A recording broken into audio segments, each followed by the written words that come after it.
En esta ocasión estudiaremos el plexo braquial. El plexo braquial es importante porque es el que va a dar la inervación a los músculos del brazo, del antebrazo, así como de la mano, incluyendo los músculos que se insertan en el tórax y de ahí al cinturón escapular, es decir, a la clavícula, a la escápula o bien al húmero. El plexo braquial se va a formar por la unión de las ramas anteriores de los nervios espinales desde C5 hasta T1.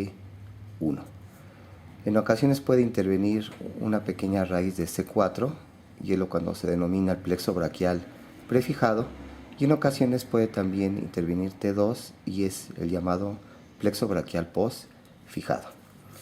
Recordemos en un corte transversal de la médula espinal, ¿sí?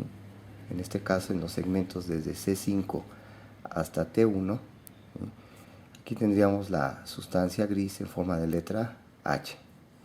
Entonces recordemos que aquí estaría la raíz dorsal donde está el ganglio espinal y aquí la raíz ventral que es sensitivo.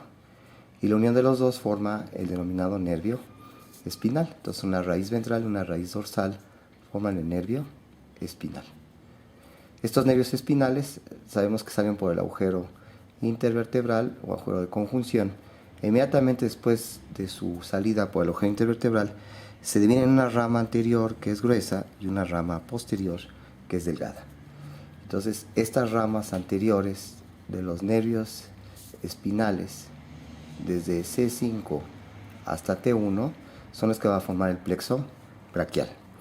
La rama posterior se va a dirigir a los músculos posteriores de la nuca, así como también del dorso, para dar la inervación a estos músculos, esta rama posterior, que no forma parte del plexo braquial. Si vamos ilustrando estas ramas del plexo braquial, las ramas anteriores desde C5, ¿sí? C6, C7, C8 y T1.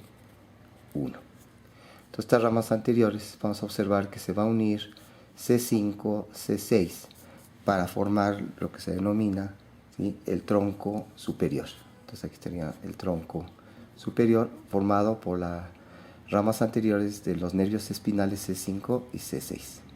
C7, ¿sí?, por sí solo va a formar el tronco medio, mientras que C8 y T1 se están uniendo para formar el tronco inferior.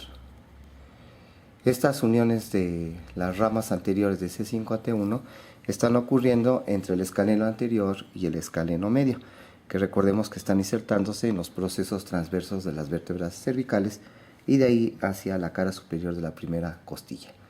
Entonces entre el escaleno anterior y el escaleno medio se están uniendo C5 y C6 para formar el tronco superior, C7 por sí solo forma el tronco medio y C8 y T1 van a unirse para formar el tronco inferior. Estos troncos se van a dirigir, ¿sí?, hacia en el triángulo posterior del cuello, inmediatamente por arriba de la clavícula, es decir, que estos troncos se localizan en el borde lateral del escaleno anterior. Y el tronco inferior se va a localizar por atrás de la arteria subclavia, mientras que el tronco medio y superior se van a encontrar por arriba de la arteria subclavia. Estos troncos, cuando llegan por arriba de la clavícula, empiezan a dividir, cuando van a pasar por atrás de la misma, detrás de la clavícula, se empiezan a dividir en las ramas anteriores y sus ramas posteriores, es decir, serían las divisiones. Entonces tenemos primero las raíces y después tenemos los troncos. Y de estos troncos dan las divisiones. Y estas divisiones se dividen en divisiones anteriores y divisiones posteriores. Entonces, si vamos ilustrando las divisiones anteriores, vamos a observar que del tronco superior, ¿sí?, su división anterior se va a unir con la división anterior del tronco medio para formar los cordones, ¿sí?, que sería en este caso el cordón lateral, ¿sí? Entonces, después de las divisiones se van a formar los cordones. Y entonces las divisiones anteriores del tronco superior y del tronco medio forman lo que se denomina el cordón lateral. Entonces aquí tendríamos el cordón lateral. Mientras que la división anterior del tronco inferior, ¿sí? Este por sí solo va a formar el otro tronco, será el tronco medial o el cordón medial. Entonces aquí tendríamos el cordón medial que viene de la división anterior del tronco inferior. Posteriormente también decíamos que por atrás de la clavícula estos troncos van a dar origen a unas divisiones posteriores, y estas divisiones posteriores tienen la característica que se van a unir las tres divisiones posteriores. Esto está ocurriendo por atrás de la clavícula. Entonces la división posterior del tronco superior, del tronco medio y del tronco inferior, sus divisiones posteriores se unen las tres y van a formar lo que sería el cordón posterior. Entonces el cordón posterior está formado por las uniones de las divisiones posteriores de los tres troncos superior, medio e inferior. Es el tronco posterior. Estos troncos van a dirigirse, después de estar localizados por abajo de la clavícula, se van a dirigir hacia la región de la axila.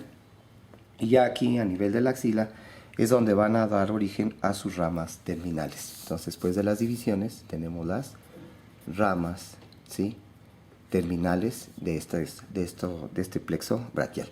La neumotenia sería ratrodicora, ¿sí?, que serían los cordones y después las ramas. Entonces, raíces, troncos, divisiones anteriores y posteriores que van a formar los cordones lateral, medial y posterior, y posteriormente los cordones dan las ramas. Entonces decíamos la neumotenia de ratrodicora, que serían las ramas, cordones, divisiones anteriores y posteriores, los troncos, y las raíces donde se van a formar estos troncos, que son, decíamos, las ramas anteriores de C5, C6, C7, C8 hasta T1. Posteriormente vamos a observar que lo que serían los cordones van a dar origen a las ramas terminales. De esa forma tenemos que del cordón lateral se originan dos ramas terminales. Un nervio que se va lateralmente y que va a atravesar a un músculo que se encuentra en la axila, que es el coracobraquial. Este nervio que atraviesa al coracobraquial, al músculo coracobraquial, es el nervio músculo cutáneo, que cuando se hace la disección de la axila, una forma fácil de localizarlo es el músculo que está, es el nervio que está atravesando al músculo coracobraquial. Entonces aquí podemos ejemplificar que está perforando este músculo que es el coracobraquial. La otra rama que va a dar origen a este cordón lateral va a ser la raíz medial del nervio mediano. Entonces vamos a la raíz lateral del nervio mediano. Aquí tendríamos la raíz lateral, ¿sí?, del nervio mediano. Esas son las dos ramas terminales del cordón lateral. Si vamos ahora al cordón medial, que también es un cordón grueso, que decíamos que corresponde a la división anterior del tronco inferior, ¿sí?, este fascículo o cordón medial va a dar origen a varias ramas terminales. Por un lado, va a dar origen a lo que sería la raíz medial del nervio mediano. Entonces aquí tendríamos, ¿sí?, la raíz medial del nervio mediano. Entonces, esta raíz medial del nervio mediano, estamos observando que se une con la raíz lateral del nervio mediano, y entre las dos van a formar el nervio mediano, que ya se sale de la axila para dirigirse hacia la cara anterior del brazo. Entonces sería el nervio mediano, formado por esta especie de Y o de horqueta, la raíz lateral que viene del cordón lateral y la raíz medial que viene del cordón medial. Otro ramo importante que da este cordón medial es un ramo que se va a dirigir por la cara medial del brazo, que es un nervio grueso que va a llegar al canal epitrócleo-lecraniano, que va a ser el nervio cubital o nervio ulnar, ¿sí? Entonces aquí tenemos el cubital o ulnar, que se está originando, decíamos, del cordón medial. Otro ramo que da el cordón medial es un nerviocito más delgado, pero también largo, que se va a dirigir hacia el antebrazo y que va acompañando a la vena basílica, que es el nervio, ¿sí?, antebraquial cutáneo medial, porque se dirige hacia la porción medial del antebrazo, es el antebraquial cutáneo medial, ¿sí? Este antebraquial cutáneo medial, decíamos, va acompañando a la vena basílica. Y otro ramito que también se origina de este cordón medial es un ramito muy delgadito que termina en la cara medial del brazo, y por eso se denomina el nervio braquial, es el braquial cutáneo medial, que se está originando de este cordón medial del plexo braquial. Entonces, estos están originando a nivel de la axila, ¿sí? Y se dividen y provienen de los cordones que están anteriores, que es el cordón lateral y el cordón medial. Tendríamos por último lo que sería el cordón posterior, que es un cordón muy grueso y que a nivel de la pared posterior de la axila, este cordón posterior va a dar origen a dos ramas. Un nervio que es muy grueso y que se dirige hacia la cara posterior del brazo, que es el nervio radial, que es el ramo más grueso que da el plexo braquial. Y este tronco, este cordón posterior también da origen a un nerviecito que se va a ir, nace en el borde superior en relación con el nervio radial y que se dirige al espacio cuadrilátero, que se encuentra entre los músculos, ¿sí? Redondo mayor, redondo menor, limitado lateralmente por el cuello quirúrgico del húmero y medialmente por la porción larga del tríceps, que es el espacio cuadrilátero. El nervio que va a pasar por este espacio cuadrilátero, que se dirige hacia atrás, después hacia arriba, y llega a la cara profunda del músculo deltoides, va a ser el nervio axilar, que antes se denominaba nervio circunflejo. Y que al pasar aquí por el espacio cuadrilátero está acompañado por la arteria circunfleja humeral posterior, ¿sí? Que ya estudiaremos posteriormente. Entonces, esos son los elementos que se originan del cordón posterior y son las ramas que se están originando del plexo braquial a partir de sus raíces, sus troncos, sus divisiones anteriores y posteriores, de aquí los cordones lateral, medial y posterior, y sus ramas terminales que hemos estudiado ahorita, que se están originando a nivel de la axila. Si seguimos el estudio de este plexo braquial, vamos a observar que este plexo braquial durante todo su trayecto va dando ramos colaterales. Entonces, estos ramos colaterales del plexo braquial vamos a tener que de la raíz de C5 se origina una rama colateral que se va a ir hacia la región posterior del tronco, hacia lo que sería la espalda, que es el nervio, ¿sí?, dorsal de la escápula. Entonces tenemos el nervio dorsal escapular o dorsal de la escápula, que se está originando directamente de la raíz de C5 y que va a inervar a los músculos romboides, al mayor, al menor, así como también al elevador de la escápula. Y que es importante explorar estos músculos romboides mayor, menor, que aproximan a las escápulas, ya que se insertan en las vértebras torácicas y de ahí al borde medial de la escápula. Cuando hay lesión del plexo braquial, en lo que se denomina la avulsión o arrancamiento de las raíces, como puede suceder en una caída de una motocicleta, con una hiperextensión lateral del cuello por descenso del hombro, se pueden arrancar estas raíces del plexo braquial, que es lo que se denomina la avulsión. En el caso de una avulsión de la raíz de C5, ¿sí?, vamos a observar que se va a paralizar estos músculos romboides mayor y menor, entonces el paciente va a tener limitación para la aducción o aproximación de la escápula. ¿Qué otros ramos colaterales da esta raíz de C5? Va a dar un ramito que se va a ir hacia un nervio que se origina principalmente del plexo cervical, que es el nervio frénico. Entonces da aquí un ramito para formar el nervio frénico. Nervio frénico que se forma de las raíces de C4, C5 y C6, a veces C6, pero sobre todo es C3, C4 y C5. C3, C4 y C5. Se dice que el más importante es C4, por eso se considera como parte del plexo cervical, pero la raíz C5 da una pequeña contribución hacia el nervio frénico. ¿Qué otros ramos va a dar esta raíz C5? Va a dar junto con C6, van a dar unos ramitos, ¿sí?, que se van a unir C5, C6 y C7 para un nervio largo que se va dirigiendo por la cara lateral del tórax, que es el nervio torácico largo.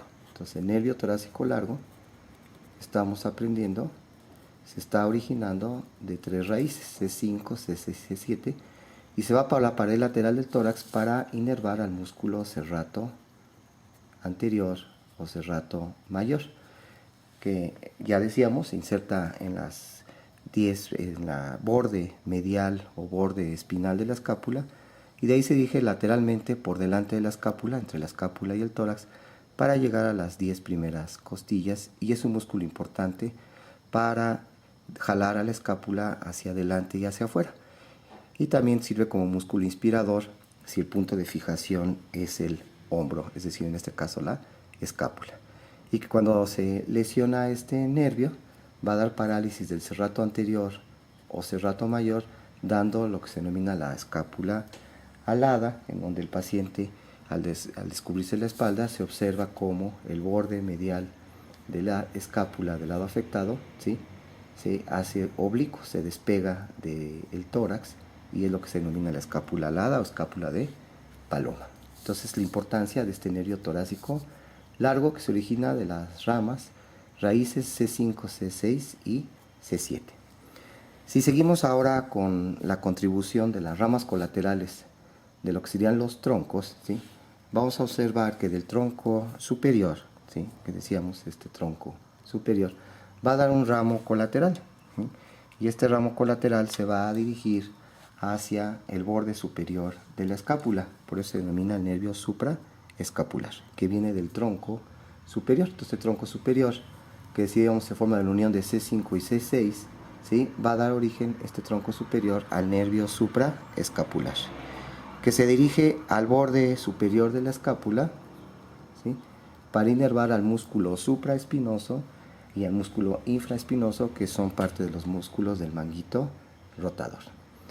Este mismo tronco superior va a dar origen a otro pequeño nerviecito que se va a dirigir a un músculo que está por abajo de la clavícula. Entonces será el nervio, ¿sí?, del músculo subclavio, que ya lo habíamos descrito, va desde la cara superior de la primera costilla hacia la cara inferior de la clavícula, y entonces el nervio subclavio va a inervar al músculo subclavio, y que viene, decíamos, del tronco superior.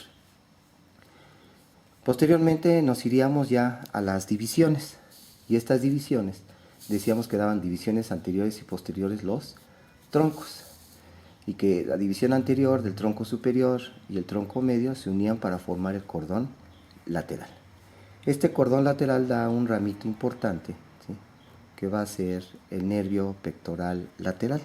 Entonces, el nervio pectoral lateral se está originando del cordón lateral.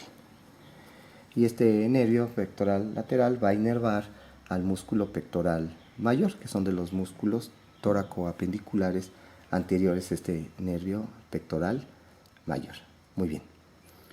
Posteriormente decíamos que el cordón medial, este cordón medial que daba origen al fascículo, a la raíz medial del nervio mediano, así como al nervio ulnar, y da estos dos ramitos colaterales que se dirigen al antebrazo, que es el nervio antebraquial cutáneo medial, y uno que se dirige a la cara interna del brazo, que es el nervio braquial cutáneo medial.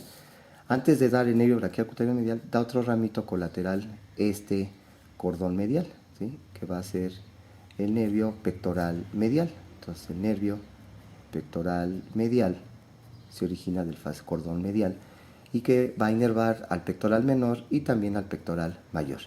De hecho, en ocasiones se forma una pequeña cita que une al nervio pectoral medial con el nervio pectoral lateral, que es la denominada asa de los pectorales, de donde va a inervar los músculos pectoral mayor y pectoral menor. Entonces, serían las ramas colaterales de este cordón medial.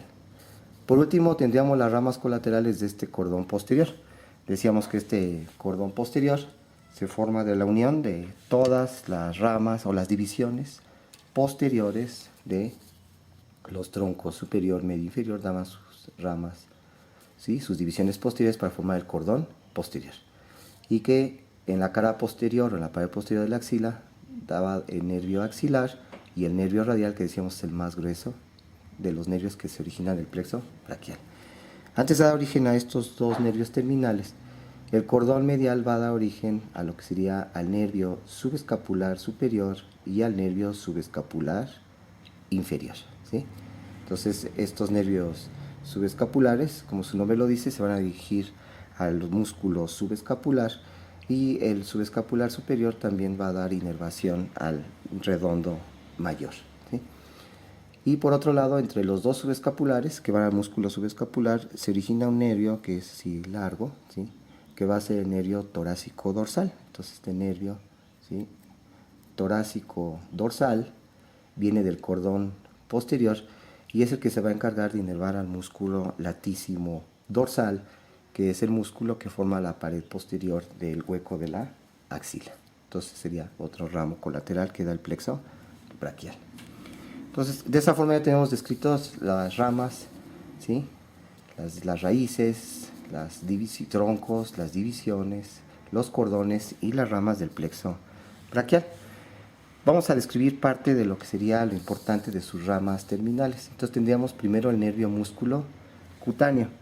Este nervio músculo cutáneo, si lo vamos representando en su trayecto, ¿sí? Si vamos dibujando esquemáticamente aquí en la cara anterior del miembro superior izquierdo, aquí estaría el brazo y posteriormente aquí tendríamos el antebrazo esquemáticamente y aquí estaría la mano, ¿sí? Donde estaría el dedo pulgar y después el dedo índice, el medio, el anular y el meñique, ¿sí?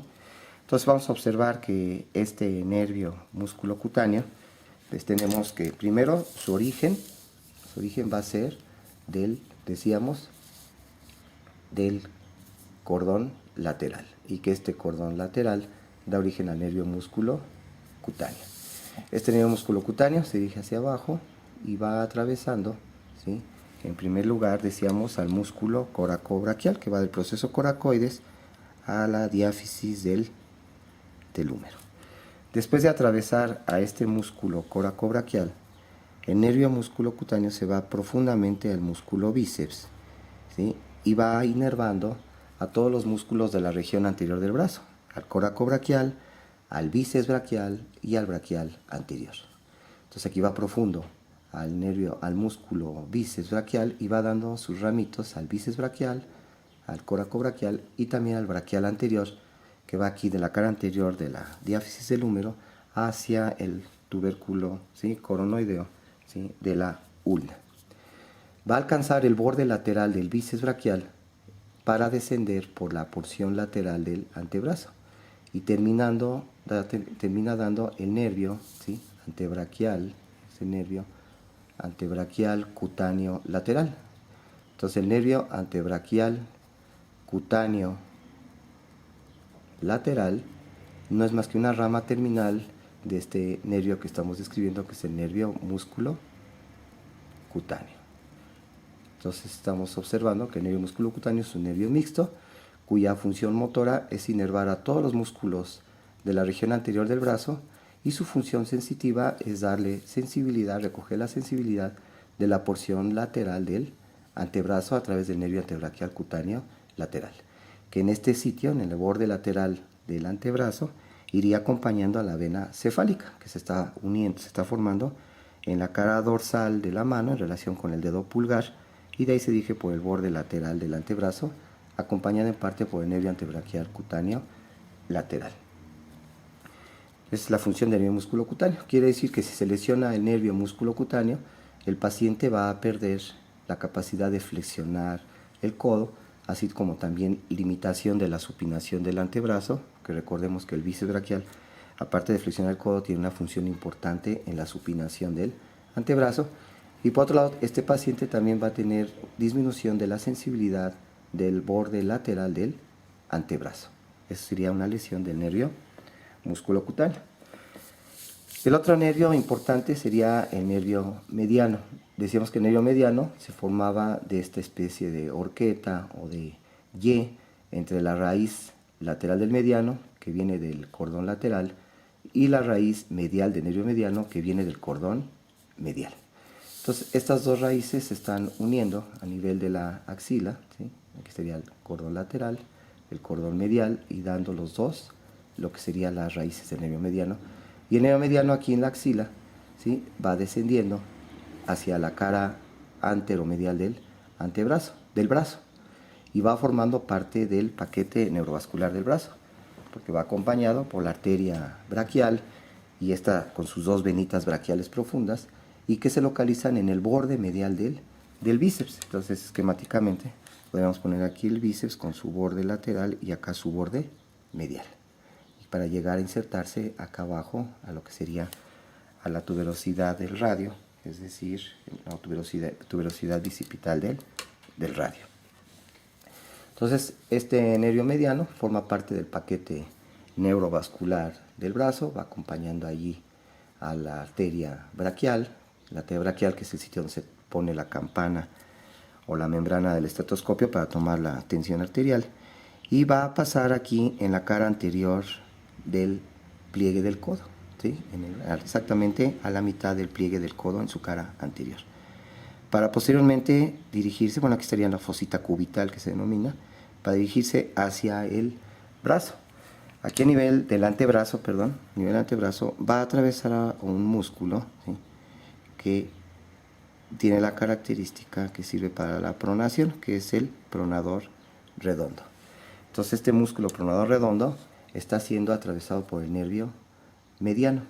Posteriormente el nervio mediano va a descender en el antebrazo, exactamente a la mitad del antebrazo, en su cara anterior, entre el flexor superficial de los dedos y el flexor profundo de los dedos, para llegar aquí a la muñeca. Aquí la muñeca se va a introducir a lo que se denomina el túnel del carpo. Entonces este túnel del carpo, el techo del túnel del carpo lo forma el retináculo flexor del carpo, el retináculo flexor, ¿sí? Entonces aquí tenemos el retináculo flexor del carpo, que es el que está formando el techo del túnel del carpo, y el piso lo forman los huesos del carpo. Entonces retináculo flexor del carpo. Entonces este nervio mediano se introduce a este túnel del carpo acompañado por los tendones tanto de los flexores superficiales del flexor profundo de los dedos, así como el flexor largo del dedo pulgar. Y posteriormente, ya en la porción distal a este flexor, termina dando sus nervios digitales palmares, ¿sí?, que son nervios sensitivos pero también motores. Este nervio mediano, en todo su trayecto, a nivel del brazo no da ninguna rama, y su primera rama la da a nivel del antebrazo cuando atraviesa al músculo pronador redondo, ¿sí?, y entonces da un ramito hacia el músculo pronador redondo. Y va a seguir descendiendo, inervando propiamente a casi todos los músculos de la región anterior del antebrazo, que ya hemos descrito, aparte del pronador redondo, el flexor radial del carpo, el palmar largo, ¿sí?, y al flexor lunar del carpo no le manda ramos. Ya veremos que el flexor lunar del carpo, que antes se llamaba cubital anterior, está inervado por el nervio ulnaro cubital. Pero también va a inervar a todo el flexor, al flexor superficial de los dedos y parte del flexor profundo de los dedos, a la porción medial del flexor a la porción lateral, del flexor profundo de los dedos, que sobre todo van al dedo índice y al dedo medio. Y también va a inervar al pronador cuadrado, que se encuentra también aquí en la cara anterior del antebrazo. Aquí, antes de meterse al retináculo flexor del carpo, da un ramito que se va superficial a este retináculo, que es su ramo palmar cutáneo. Entonces da su ramo palmar cutáneo,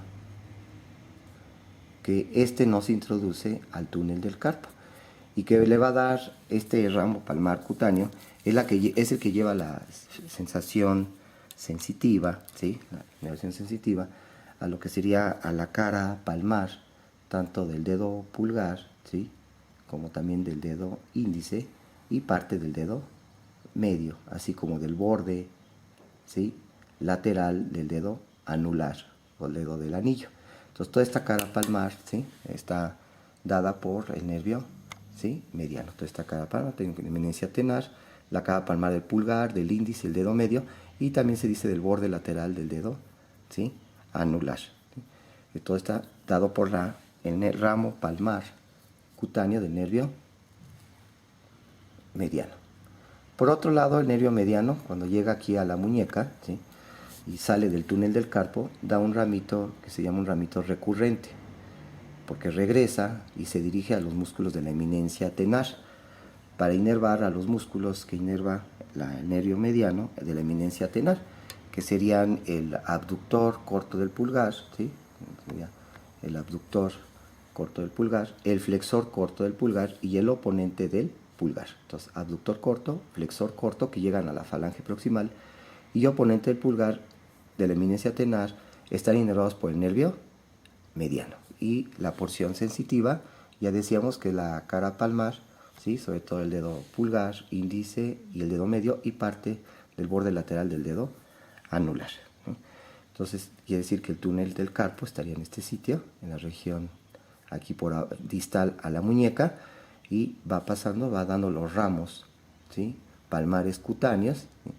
Que va a dar sensibilidad a esta porción, decíamos, ¿sí? Junto con el ramo palmar cutáneo y el nervio recurrente del nervio mediano que va a los músculos de la eminencia tenar. Por otro lado, los otros músculos que va a inervar el nervio mediano son al primero y segundo lumbricales. Entonces, el primero y segundo lumbricales, que son los que se relacionan con el dedo índice y con el dedo medio, ¿sí? Primero y segundo músculos lumbricales, están inervados por el nervio mediano. Junto, decíamos, con el abductor corto del pulgar, flexor corto y oponente del pulgar, primero y segundo, ¿qué? Lumbricales. De tal manera, recordemos que los músculos lumbricales son importantes para la flexión de la articulación metacarpo-falángica y como van del tendón del flexor superficial al tendón del extensor de los dedos, jalan al extensor de los dedos y entonces provocan también extensión de las articulaciones interfalángicas. Y por otro lado, flexión de la metacarpo-falángica. De tal manera que aquí dedo índice y dedo medio, esta flexión está dado por el primero y segundo lumbricales, ¿sí? De tal manera que cuando el paciente tiene una lesión del nervio mediano y le decimos al paciente que haga este movimiento, se observa que no es capaz de flexionar las articulaciones metacarpofalángicas del dedo índice y del dedo medio, pero sí flexiona la del dedo anular y la del dedo meñique, y esto es lo que se denomina la mano de predicador. Entonces, la mano de predicador nos está hablando de parálisis del nervio mediano y a la vez el paciente va a tener problemas para la flexión, ¿sí? Abducción, pero sobre todo también para la oponencia del pulgar que está inervado por el nervio mediano. No así de la aducción, que ya veremos que el aductor del pulgar está inervado por el nervio ulnaro cubital que veremos en este momento, ¿sí?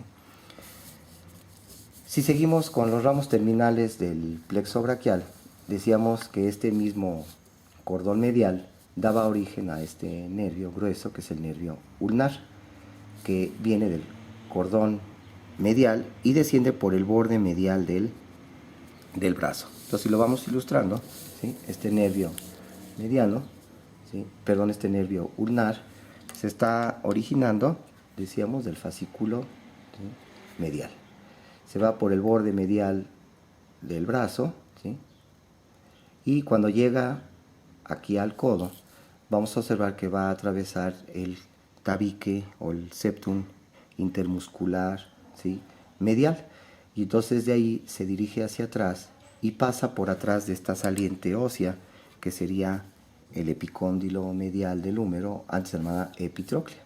Entonces aquí estaría esta saliente que es el epicóndilo medial del húmero y va a pasar entonces por atrás de este epicóndilo medial o epitróclea y pasa lateral, medialmente a la saliente que forma el codo, que sería el olecranon. Si vemos una vista posterior del codo, tendríamos aquí el olecranon, que sabemos que es parte de la ulna, ¿sí? Aquí tendríamos lo que sería la cabeza del radio como referencia, ¿sí? Y aquí estaría el epicóndilo medial, el cóndilo, ¿sí? Epicóndilo lateral, perdón, el cóndilo medial o capítulo, después vendría aquí lo que sería la epitróclea, perdón, la tróclea, y aquí el cóndilo, epicóndilo medial. Es una vista posterior. Entonces, este nervio mediano, perdón, nervio ulnar, pasa por atrás del epicóndilo medial y pasa medial a lo que sería el olecranon, que es el canal epitrócleo olecraniano, que es un sitio donde nos podemos golpear, es el canal epitrócleo olecraniano, que nos podemos golpear con el codo, con la cara posterior del codo, y da una sensación de un calambre que se va por todo el borde medial del antebrazo hasta el dedo meñique y dedo anular. Quiere decir que ahí sufrimos un microtrauma del nervio ulnar. Entonces, el nervio ulnar pasa aquí por el canal epitrócleo olecraniano, por atrás del epicóndilo medial, medial al olecrano de la ulna, y posteriormente va a descender por todo el borde medial del antebrazo, acompañando al músculo, ¿sí?, flexor ulnar del carpo o cubital anterior,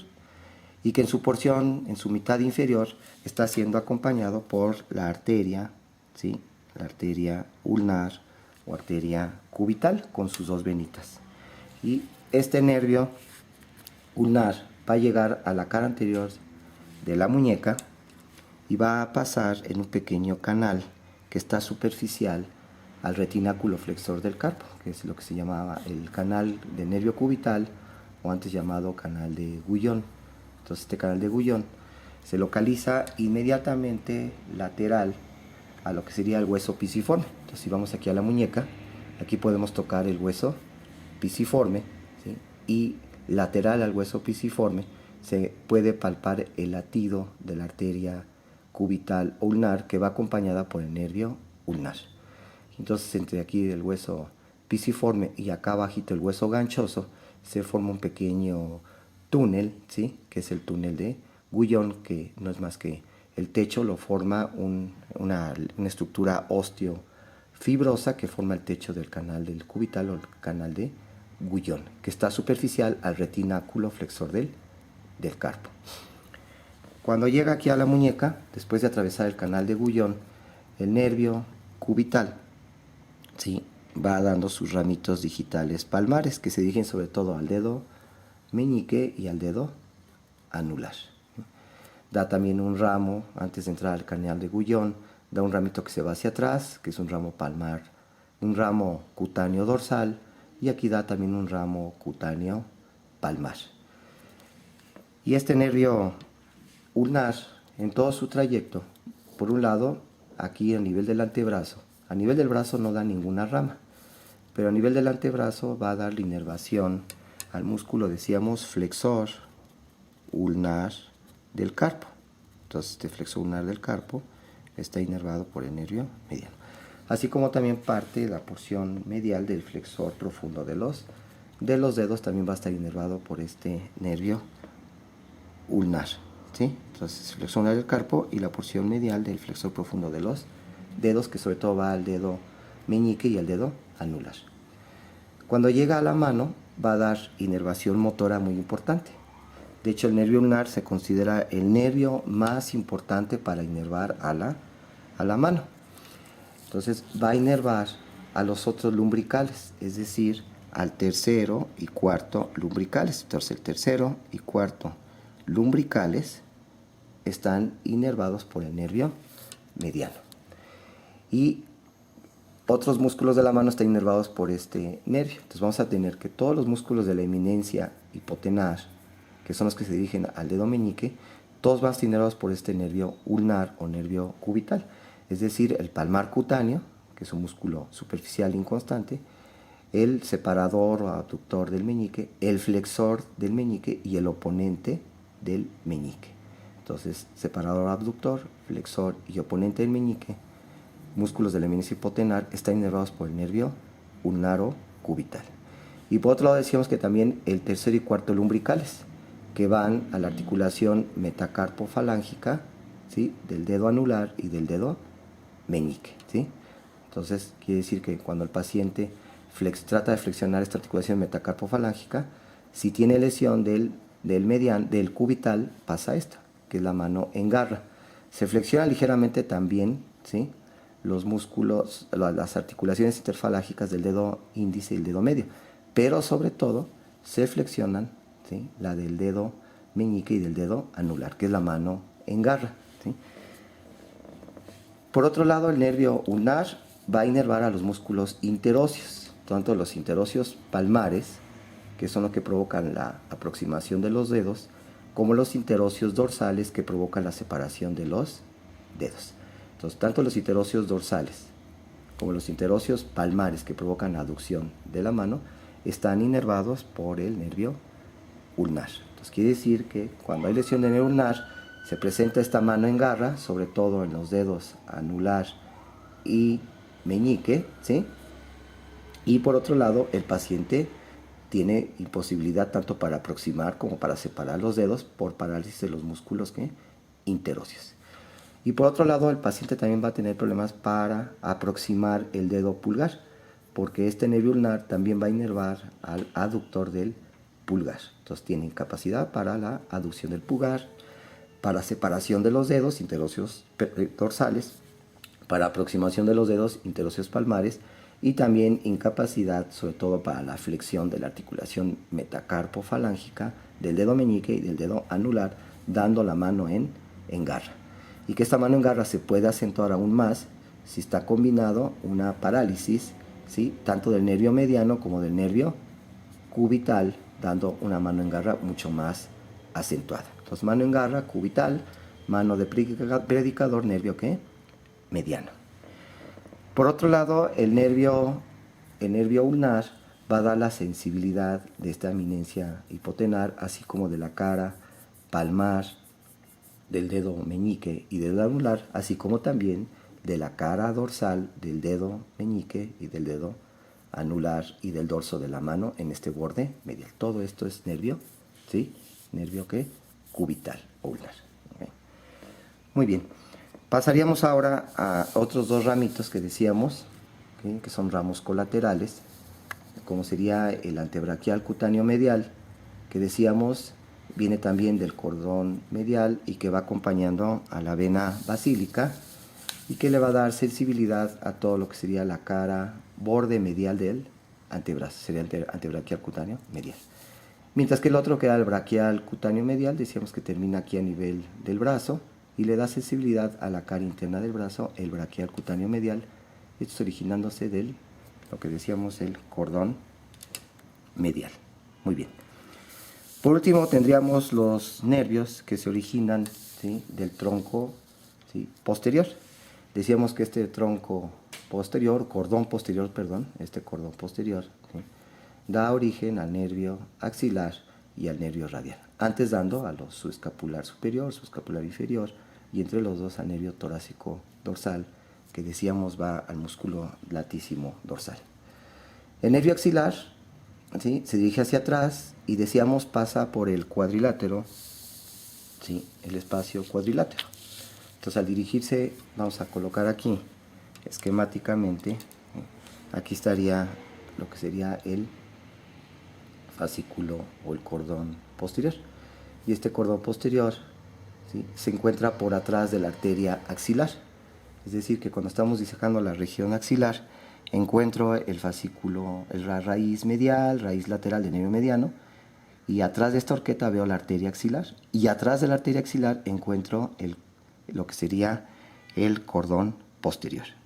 Y este cordón posterior dando origen, decíamos, a nervio axilar o circunflejo, que está ahí en el vértice de la axila, se dirige hacia atrás y pasa, decíamos, por el espacio cuadrilátero, que está limitado por el redondo mayor abajo, redondo menor arriba, por la porción larga del tríceps medialmente y el cuello quirúrgico del húmero lateralmente. Y que decíamos que va acompañado por la arteria circunfleja humeral posterior.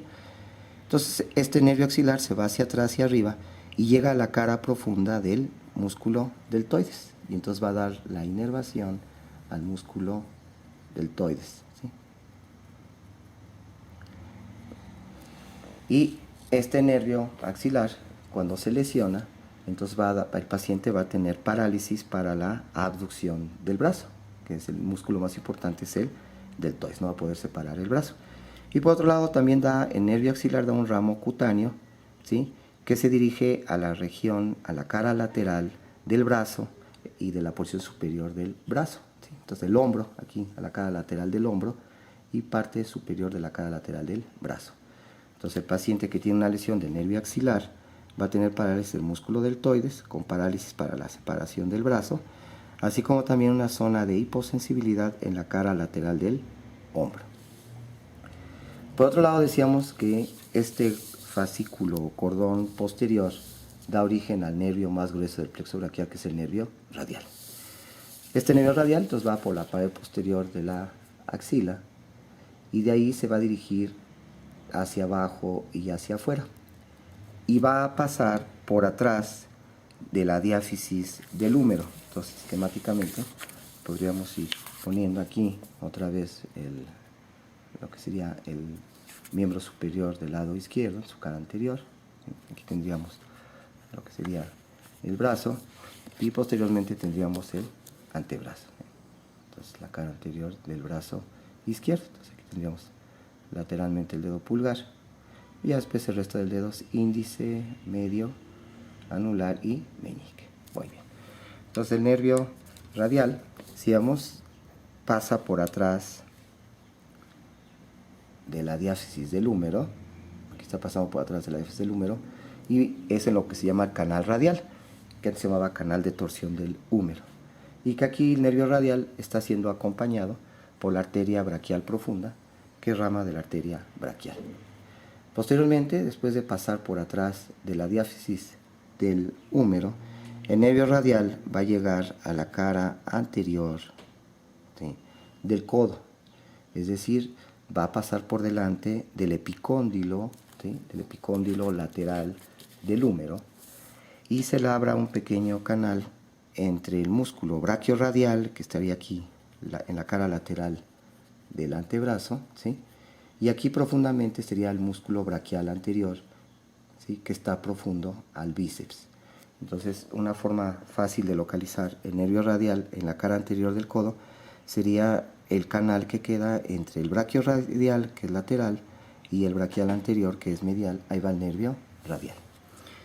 Posteriormente, este nervio radial, después de pasar por delante del epicóndilo lateral del húmero, aquí en la cara anterior del codo, se dirige hacia abajo, y cuando llega aquí a la porción superior del antebrazo, se divide en sus dos ramas, ¿sí?, en dos ramitas. Una rama superficial que va acompañando al músculo braquiorradial, que se denomina el ramo cutáneo. Es el ramo cutáneo del nervio radial.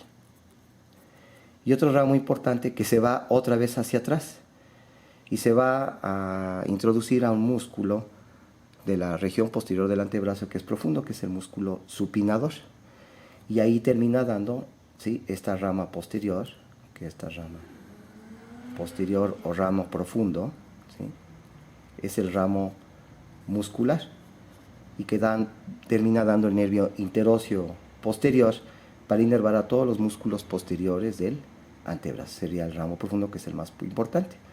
Este ramo cutáneo tiene la característica, decíamos, que desciende acompañando al músculo braquio radial, ¿sí?, que antes se llamaba supinador largo. Y este nerviecito acompaña al braquio radial y va a llegar al dorso de la mano, en lo que sería parte de la tabaquera anatómico que habíamos descrito, aquí entre lo que sería el abductor largo del pulgar con el extensor corto del pulgar, y aquí más lateralmente está el extensor largo del pulgar. Y aquí se encuentra la tabaquera anatómico. En el fondo se puede palpar el latido de la arteria radial, que después de pasar por el canal radial se va hacia atrás y pasa en el fondo de la tabaquera anatómica. Entonces vamos a observar que este nervio radial, su ramo cutáneo, va a llegar, ¿sí?, y va a darle sensibilidad a toda esta región, ¿sí?, es decir, a la cara dorsal del pulgar, del dedo índice, ¿sí?, a excepción de la falange distal en su cara dorsal, que todavía está dada por el nervio mediano. Pero toda esta porción de la tabaquera anatómica, con la cara dorsal del pulgar y del dedo índice, está dada por la inervación sensitiva por el ramo cutáneo del nervio radial, que sería la única inervación que tiene el nervio radial en la mano, porque el nervio radial no tiene ninguna inervación de los músculos de la mano. Pero este nervio radial es muy importante, porque en todo este trayecto que acabamos de describir, que es un trayecto muy tortuoso, porque de ir anterior se pasa posterior del húmero, después pasa por delante, aquí de la cara anterior del codo, y después da un ramo posterior, que es el ramo profundo, ¿sí? En este trayecto el nervio radial va dando unos ramitos a los músculos que se encuentran aquí en la cara posterior del brazo, es decir, va a inervar al músculo tríceps braquial y al músculo anconio, que son músculos importantes para la extensión del codo. Posteriormente, ya cuando se dirige hacia atrás, su ramo profundo, va a inervar a todos los músculos de la región posterior del antebrazo, ¿verdad? Entonces recordemos de los músculos de la región posterior del antebrazo y región lateral, pues teníamos lo que sería el braquio radial, ¿sí? Que está en el borde lateral del antebrazo, y después tendríamos los que llegan al segundo y tercer metacarpos, que sería el extensor radial largo del carpo y extensor radial corto del carpo, que son muy importantes para la extensión de la muñeca. Así como también con el músculo supinador, ¿sí? Entonces el músculo supinador, ¿sí? Que está siendo atravesado por el ramo profundo del nervio radial, son músculos posteriores del antebrazo, inervados por el nervio radial. Así como también los músculos extensores de los dedos, el extensor del índice y el extensor ulnar del carpo, todos inervados por el nervio radial. Así como también, ¿sí? Lo que serían los músculos que están limitando aquí la tabaquera anatómica, el abductor largo del pulgar o separador largo del pulgar, el separador corto, ¿sí? El extensor corto, perdón, del pulgar, y el extensor largo del pulgar y el extensor del índice, que son los músculos que hacen la pistolita, ¿verdad? Entonces el abductor largo del pulgar, extensor corto del pulgar, extensor largo del pulgar y extensor del índice. Todos estos músculos están inervados por el nervio radial. Entonces quiere decir que el nervio radial inerva todos los músculos posteriores del brazo y también del antebrazo, incluyendo los de la región lateral y posterior del antebrazo, braquio radial, extensor radial largo del carpo, extensor radial corto del carpo, incluyendo el supinador, junto con el extensor de los dedos y el extensor ulnar del carpo con el extensor del meñique. Entonces, de esa forma, el nervio radial se dice que es el mejor, en inglés sería el best, ¿sí? Sería una mnemotecnia, ¿sí? Donde inerva al braquio radial, a los extensores de los dedos y extensor de la muñeca, al músculo supinador del antebrazo y al tríceps braquial que está en la cara posterior del brazo. Por eso dice que el nervio radial es el mejor, es el best. Braquio radial, extensor de los dedos y de la muñeca, el supinador y el tríceps braquial. El nervio radial, aquí a nivel del brazo, también da unos ramitos cutáneos, ¿sí? Que van a la cara posterior del brazo, ¿sí? Entonces le da sensibilidad a la cara posterior del brazo y parte también de la cara posterior del antebrazo. Aparte de la sensibilidad que decíamos, en la tabaquera anatómica, en la cara dorsal del pulgar y del dedo índice. De tal manera que cuando hay una lesión del nervio radial, sobre todo el paciente va a tener problema para extender los dedos y extender la muñeca. Entonces va a tener la muñeca caída o la mano péndula o la mano de cisne, ¿sí? Y si la lesión del radial es arriba del codo, aquí a nivel de la axila, también va a tener parálisis para la extensión del codo, por parálisis del músculo tríceps braquial.